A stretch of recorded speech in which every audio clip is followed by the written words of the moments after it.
This is the Work at Home Heroes podcast. Your host, Caitlin Pyle, digs deep with people from all over the world who make money from home. Get ready to wake up to a world of possibility for freedom, flexibility, and a life you'll love. Well, hey everybody, welcome back to another episode of the Work at Home Heroes podcast. I'm your host, Caitlin Pyle. I'm here today with Justin Thomas, graduated from the University of Nebraska in May 2017 with a full-time job lined up, but he hated the 9-to-5 immediately and knew there was something else out there for him. He found the Amazon FBA, that's fulfilled by Amazon, business model. By the end of 2017, he was making enough to quit that 9-to-5. He now spends his time working on Amazon, helping people with travel hacking, credit card points, things like that. And he just started his own YouTube channel. So welcome to the show, Justin. Thank you very much. So it's been going on for like 3 months that you've been working for yourself? Yeah, since about February. So 3, 4, 5, somewhere out there. And you're making some pretty life-changing money at this point. Do you mind telling us how much you're generating each month working at home? Yeah, so out of my business, I just pull $3,000 a month for myself. And I could end up doing more, but I just also want to grow my business too. But that's more than I was making at my last job. So pretty excited about that. Yeah, that's amazing. I wish I knew that when I had just graduated from college. So congratulations. That's incredible. And you're in Nebraska, Omaha? Yep. Very cool. So all these people, I've never met anybody from Nebraska. I've always kind of joked that I don't know anybody from Nebraska. So as far as I'm concerned, it might not exist. So that is not true because you live there. It's so exciting.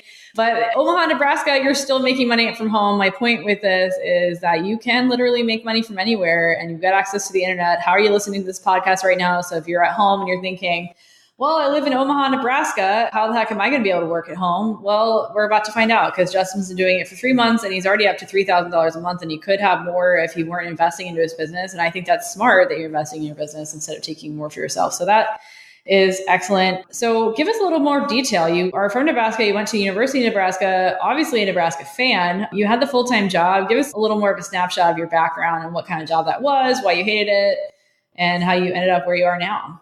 Yeah, awesome. Well, just to touch on that Nebraska thing, like you said, I'm the first person you met from Nebraska. I feel like with all the networks, I'm able to talk to people online and just all the entrepreneurs I've met, I'm like the only person from Nebraska too. Do you live there alone, Justin? I mean, really? Yeah, seriously, I might be. Warren Buffett lives in Nebraska. My dog's named after Warren Buffett, and he lives in Nebraska. So it's just you and Warren Buffett out there, I guess. Yeah, that's awesome. So yeah, I graduated last May, like you said, from the University of Nebraska. I had a full-time job lined up, and this was a moment that at least I've been trained to think I was supposed to be super proud for, but something just never really felt right with me. I think I've been the type of person that always maybe had a problem with authority. I didn't like being told what to do. I didn't like having set schedules, all that classic stuff. And when I got into this full-time job, and it kind of just felt like I was trapped. I spent every day sitting at my desk thinking, oh, I have to leave for lunch at the same time. I have to be here every single day at the same time. I have to leave at the same time. None of it was my own decisions. And I was in a sales job, so I had a little more autonomy than other people do. But no matter what, all I would do is just sit there and think about how I can free myself from this. So about 2 or 3 months into working the job, I was having a conversation with my dad, and I was like brainstorming with him ideas of how to make supplemental income. I think that really came to me because both my dad and my mom, they have further than just regular graduate degrees. My mom's a lawyer. So I had the realization that if I wanted to make good money, I had to at least make supplemental income. But then I was thinking, okay, well, rather than just making supplemental income, how can I free myself of actually having to work 9-to-5 for the next 40 years of my life? So like I said, I was having the conversation with my dad about buying a house or something as a rental property, just a way to generate extra income. And he really didn't like that idea. He thought it'd be too risky. So I ended up not doing that. But that really sparked the motivation in me to figure out a way to make some extra money or free myself from the 9-to-5. And that night, in the next couple of days, I just scoured the internet, figuring out any way possible to make money. I looked at like Fiverr, freelancing options, and then I discovered the Amazon FBA model. And my background is business management, so it really made sense to me. And I thought that this could be a way that I could apply all of the knowledge that I had learned in college. Because when I got this full-time job, I feel like every starting job out of college, it's kind of like you have some set duties and you're told exactly what to do. And you can't really ever apply everything you've learned, because a lot of the stuff I learned in college was theory and how to do stuff at an upper level. So this Amazon FBA, I would be running the marketing, I would be running the management, I would be running the operations, everything from beginning to end. And it kind of spoke to me because I'd be able to apply everything that I had just learned. So the model made a lot of sense to me. I jumped in right away. I got a couple friends that wanted to do it with me, who I've actually since bought the company out from. So I'm back to doing it on my own, but it was great to start with them. But I digress a little bit. Jumped in right away, started the business, worked at it from July of last year through the winter season, right around Black Friday through Christmas was really good for me. And by February, I was generating enough money that I could pull out the salary that I was making at my previous job and quit the job. Sweet. So I know I've got some listeners that are like, wait, this sounds awesome, but what the heck is Amazon FBA? Would you mind telling us what exactly that is? Yeah, so I'm not sure who exactly figured out the way to turn this into a business from start to finish. I think Amazon created the program to assist already established businesses in fulfilling orders. So Amazon will allow you to sell in their marketplace. They will let you store your items or whatever you're selling in their warehouse for a fee, and then they'll fulfill it for you and send it out to customers and do all the orders and everything for you. So a lot of the business is actually outsourced. Somebody went along and figured out, okay, well, I can figure out a way to create my own products. There were a lot of people selling on Etsy and Facebook and eBay and things like that, but they were storing everything in their garages. It made all of that a lot easier. But like I said, somebody figured out a way, okay, well, I can probably get someone from China to make something. So there's a lot of software out there to figure out, okay, what's selling well on Amazon, something called Jungle Scout. There's another one called Viral Launch. And you can look at those softwares, figure out what's selling on Amazon. And then from there, you can say, okay, well, that's selling. So now I can figure out a way to make that better. So then you go and you get a partnership with a manufacturer in China. You get them to make the products for you. Then it gets sent to the Amazon warehouses. You advertise it, market it, sell it, do all that stuff online. And then you're really completely hands off with the whole business model, which is amazing.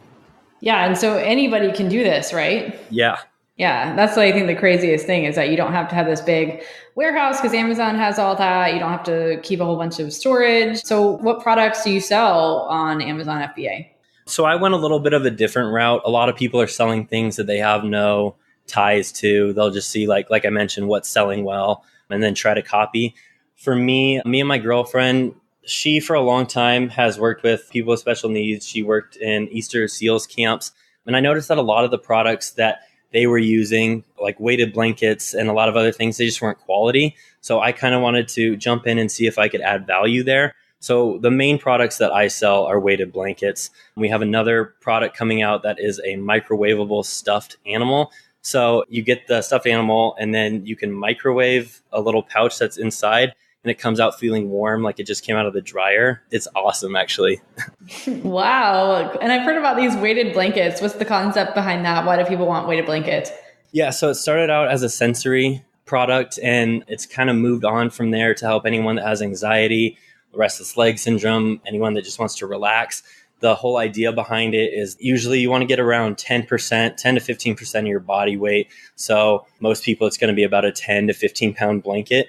And what it does is it mimics a hug feeling, and that releases endorphins and other chemicals in your brain to help you relax. And then it also just helps with like sleeping throughout the night. So anyone that has issues staying asleep through the whole night, this would benefit them as well. Cool. So that means I can stop like trying to sleep with a bunch of books piled on top of my comforter and stuff. Like I used to have restless leg syndrome, and then I found that working out kind of helped with that, like just like use the energy in my legs. But yeah. I definitely find that I sleep better when I have a comforter on. Like I cannot sleep underneath just like a plain sheet. Number one, I get cold. Number two, I just need more pressure. And so I totally get the concept behind that. And I'm sure it helps a lot with, I've got a little cousin who's got like kind of a sensory thing. And it's kind of like dogs who wear the little lightning t-shirts or whatever, when it's lightning and thundering out, the thunder shirt, I think is what they call it. Yeah. Same concept where it just kind of mimics and releases those endorphins because it mimics kind of a hug or somebody holding them all the time. It's why my dog, when it's thundering outside, snuggles up to me and I hug him and he feels better and everybody feels safe. And very cool concept. Yes. So what was it like making the transition? Were you scared? Were you thinking you're riding this wave that could crash at any moment? What kind of mental or emotional challenges came up for you? Yeah, so I've discovered that being an entrepreneur, starting your own business has a ton of a roller coaster effect, some ups and downs. To start out with, you hear about this idea that you have, and you have so much motivation to chase after it. And then right away, something will come up. There will be an issue like with a supplier or something. And then all of a sudden, you completely discouraged. Then I get product in stock and we're selling well. And then all of a sudden, we're out of product and I have to wait 2 months or so until I can get more product in stock. So yeah, I just learned that throughout this whole process, there's always going to be ups and downs no matter what. And even if you've been like completely successful for a couple years or whatever, there's always going to be something. But you have to remember that even at the times that are down, there's going to be times that are up. And even when you're up, you have to stay humble because there are going to be down. And honestly, that's the type of lifestyle that fits me. I'm not the type of person, like I mentioned before, that would want to just sit in an office, have certain duties to perform and get it done and be there for 40 years. And some people do like that, but that's not how I am. So I kind of love the difference that being an entrepreneur creates and how you have those challenges that you have to overcome.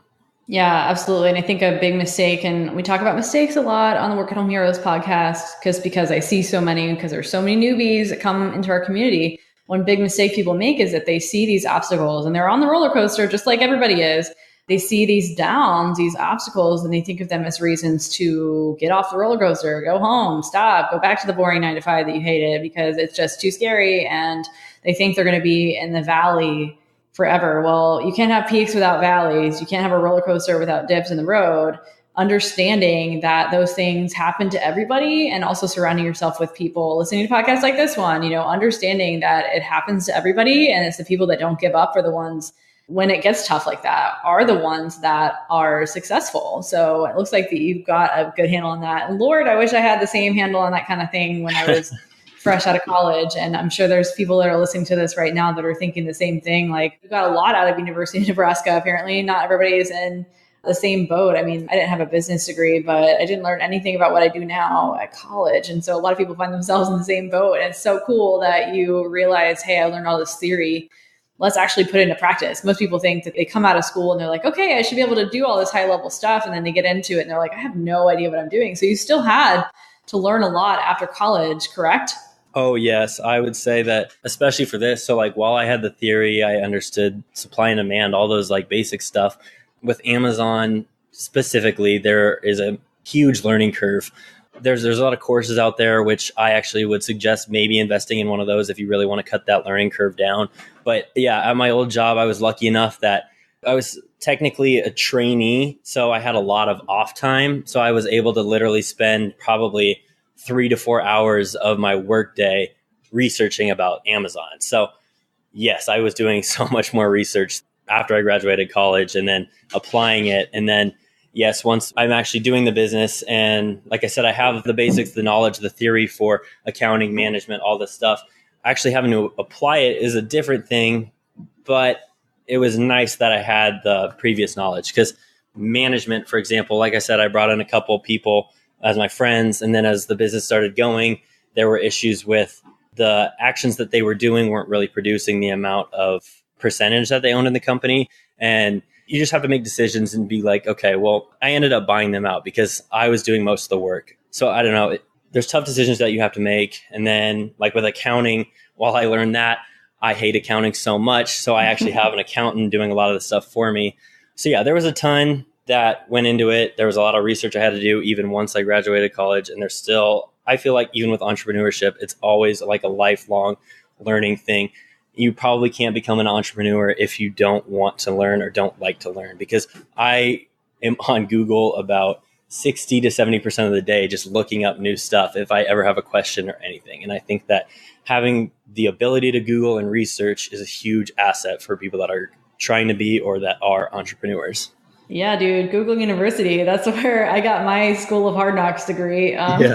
Just Googling stuff you don't know. And too many of us, I think, use I don't know how as an excuse to not learn, or that I have a degree in this. So I am going to have to go back to school if I want to learn something new. And you just don't have to. I mean, heck, if they had a class at University of Nebraska or any university for that matter, and how to do Amazon FBA, it would probably destroy the college business model because everybody would drop out. And work at home school, even as an example, was something that you could learn in college for, less than $1,000. College would die if people knew what you could actually learn online for free or really, really inexpensively in comparison to a college degree. There's just so much out there now that, your age group is definitely catching on to, and mine is as well. And you touched on, you cannot be an entrepreneur. And I think anybody who wants to work at home in any capacity, whether it's as an entrepreneur, as a freelancer, and I consider freelancers very much entrepreneurs, making the way for themselves. If they ever think that they're done learning, they're done earning. Or, to get more serious, if you think you're done, you're dead. Because if you go into this thinking, oh, well, I already know everything, or I got this degree in English, so I can already be a proofreader. No, you can't, because you don't learn how to actually do the business of proofreading and actually work with clients. There's so much you don't know about what goes into actually having a business that you don't learn just by learning the theory of the English language, just using proofreading as an example. But just in business, there's so much you don't know about business because you're not doing business, even though you have a degree in business. So I think it's awesome that you were smart enough to see that and that you don't consider yourself done, that you have this hunger for knowledge and learning, because learning really does change everything. The more stuff you put into your brain, the bigger problems you can solve and the more money that you're essentially going to be able to make. And so I think there's a lot of people that just don't get that. So your life has undoubtedly improved a lot. What's your life look like now? What kind of things can you do now that you couldn't do before? Yeah, so it has changed tremendously, other than the fact that I just have freedom and I'm not stuck in an office all day.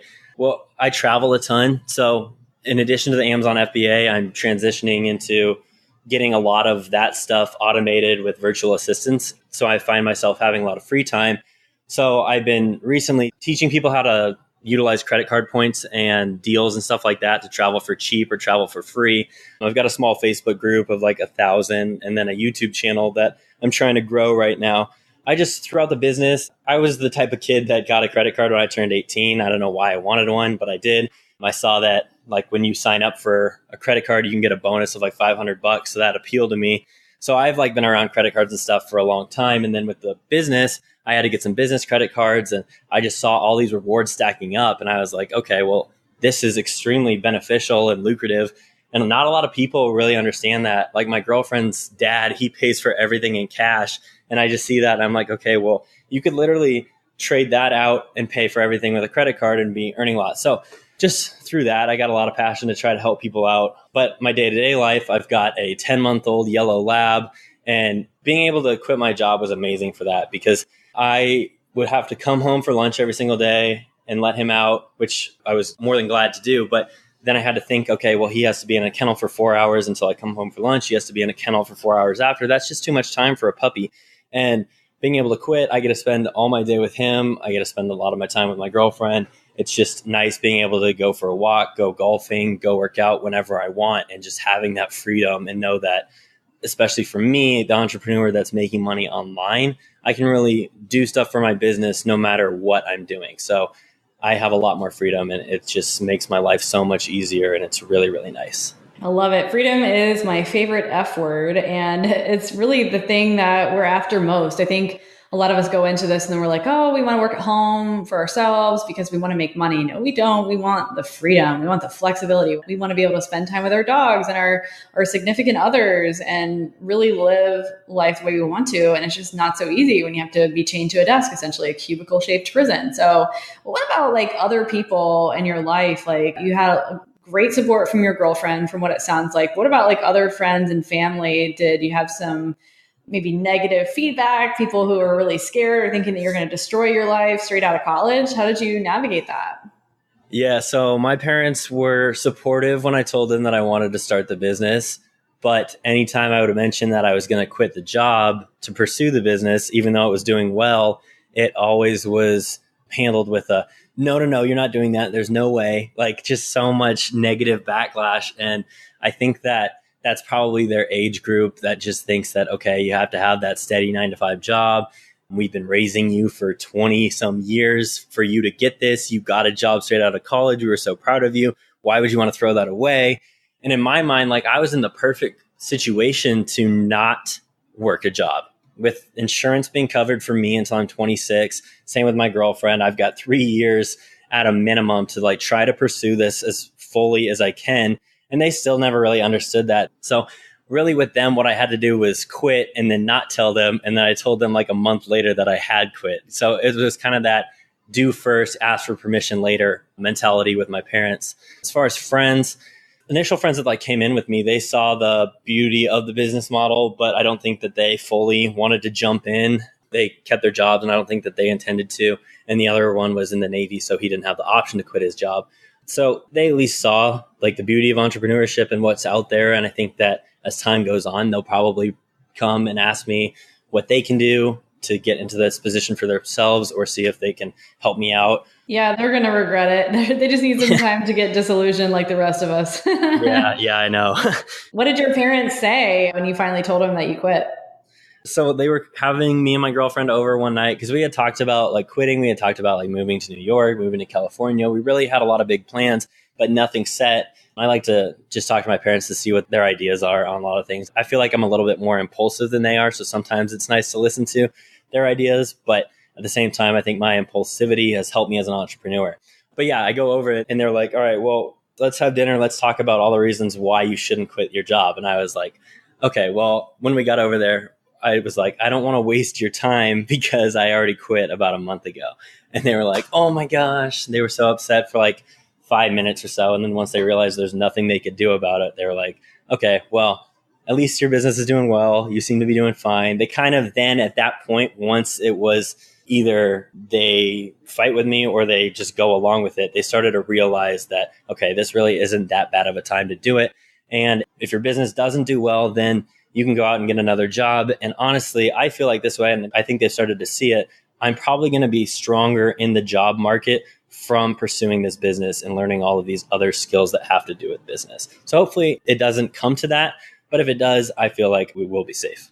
Yeah, that's one thing that I think people don't understand. They think that, especially at, the older age group that haven't really realized what power the internet has and what ways there are to make money at home, as they have been taught, as we were even, I certainly was taught that, you go to college, you get a job and it's safe and it's secure and whatever. But the reality is your job security is in your skills, and anybody can take a job away from you. A boss can take a job away from you, but nobody can take away skills. And that's what you've basically cultivated in building your own business are skills. And so even if something, tanks with FBA and they cancel the program, whatever, you still have skills. In e-commerce, you've got skills in marketing and business management and sourcing products. You could set up your own store and sell your stuff. And then you just learn more skills to make that happen. And so you've got such a great framework, and that is real job security. And so I'd like to encourage you and say, you've got a good head on your shoulders. You've got the never stop learning mentality. And that is a job security in itself, in my opinion. So that's really, really, really cool. And so you kind of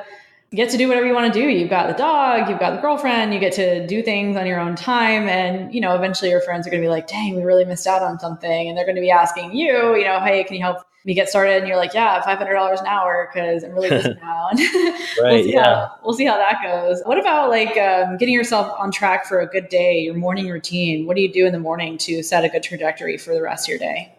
I'm honestly probably one of the worst entrepreneurs or people with mornings and getting started. And it's something I need to work on because I can see that days that I wake up, make a cup of coffee, maybe read something inspirational or some sort of entrepreneur book, I'm so much better at being motivated and getting stuff done and being organized. Whereas majority of days I'll wake up, it'll be like 10 or 11. And if I get up early, I'm a lot more productive. It just kind of depends on what I have. I know that if I have a lot of stuff to do that week, like as far as the YouTube stuff and Amazon stuff, if I have to make a couple videos this week, then I'm probably going to be getting up early. Like I said, make a cup of coffee, all of that morning routine I explained. But then what's nice, I guess, with the entrepreneur and the freedom side, if I'm like kind of caught up with things, then I do have that opportunity to sleep in and be lazy, watch TV. Or when I'm traveling, I really try to make it a priority that I'm not constantly on my phone, not constantly doing research like I am when I'm at home. But I still am able to get anything done that actually needs my attention because most of the business is run online. So it really just depends on what I need to do. But I definitely need to work on that morning routine because I know it's preached by a lot of entrepreneurs and I've seen it in my own day-to-day that if I actually get up am productive and do the same thing, it starts my day off so much better and I get a lot more done. Well, if it brings you any solace, I am 31 and just this year only started trying to have a morning routine because I'm kind of haphazard as well. I'm just like, oh, I got all day to do this. So I just do whatever I want in the morning. And I still have a really hard time getting out of bed in the morning. I did kick the habit of checking social media when I first wake up in the morning. So I kicked that habit. I do start most of my days with, energizing drink of some kind with some yerba mate, caffeine and whatever, and exercise, things like that. But just getting myself to start, I sometimes will just think, okay, I'm going to feel really good if I do this. And so that gets me started. I think about future me a lot of times. I'm like, I'm going to if I start now, I create that good ripple effect by using the first 3 hours of my day wisely, then the rest of my day is going to be awesome. And I deserve that. I deserve awesome. And so I do it for future me, even if, now me doesn't feel like doing anything and wants to ruin the rest of my day, and because sometimes I can let the now me ruin everything. So I think about future me and how much better I'll feel, how much happier I'll be if I get up and do things that I don't necessarily want to do, like have some water or, do a quick workout. It doesn't even have to be a long workout. Sometimes I get myself all psyched out, like I've got to do at least 30 minutes for it to count. That is BS. And I know it deep down. I'm like, I just need to get up and feel good. That's what it's about. It's not about burning, X number of calories or, breaking like the craziest sweat. It's just getting up, feeling good, setting a good positive trajectory for the rest of my day. Cause then I'll make better choices throughout the rest of the day with what I eat and stuff. And maybe I'll want to do another little walk later or something that made me feel better. And it's just all about, future me, and future me at 5 o'clock is going to be real happy that 7 a.m. Caitlin got up and did a workout, and so that's my advice to all listeners and to you as well. And don't beat yourself up. It's going to take some time. I'm 31. It took me a while to figure out what worked for me, and, reading all the books and the pressure of having a morning routine, the miracle morning or whatever. I'm like, whatever. I'm going to do what makes me feel good in the morning. And I don't like really subscribing to any structure. So Justin, we're almost out of time, but I do want to ask you my final question that I ask, regardless of what I have to leave out. I could talk forever, as many of the listeners are like, yeah, she can talk forever. But I want to ask you, what would you say to somebody who's right now saying, okay, well, Justin's fresh out of college, he's got a great life, he lives in Nebraska, and the market's untapped because nobody lives there, and all these excuses that they're saying why they can't get started because they're too scared. Fear is a big thing. I mean, that's my least favorite F word. What advice would you give to someone who wants to get started working at home, whether that's FBA, proofreading, whatever they want to do, but they're scared to get started? What would you say to those people? Yeah, no, that's a great question. And I'll start off with saying that the market isn't untapped because I'm online. Exactly. Yes. I honestly think the internet's so big. There's room for anyone that wants to make any sort of opportunity for themselves. I would say the very first thing you need to do is figure out what skills you have, whether that is something that you can cultivate into freelancing, like proofreading, or if you're good at design, or if you're good at editing pictures, anything like that. Go figure out ways that you can make money off that. I would start with Fiverr. I would start with Upwork, even Facebook. Just get yourself out there and explain that that's what you are good at doing, that you want to start making some money off of it, and start there. For people that maybe don't think that they have any skills like that, you can go into selling. So you don't need a business degree to get started once you've made it, because then you can really start to learn things as you go. So first things first with this is that there are no obstacles knowledge-wise, because you can figure out everything there is to learn online. You can start, I would suggest really to get started if you want to do selling is literally just go out, buy something from Walmart, find stuff at Goodwill, and then sell it on Facebook, sell it on eBay. You can even sell it on Amazon if you want, which makes a heck of a lot easier because they'll outsource everything for you.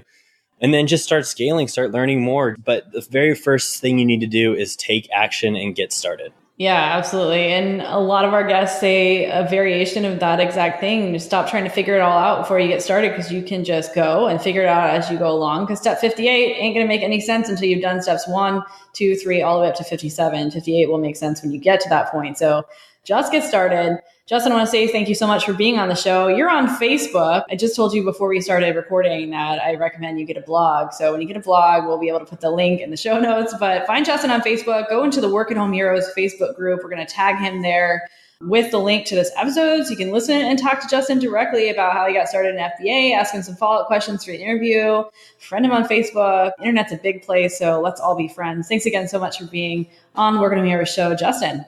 No problem. And yep, I'm very friendly on Facebook. I'll answer anyone's questions. if you do want to find that travel group I have, it's called Travel Hacking Buddhas. Thank you for having me too.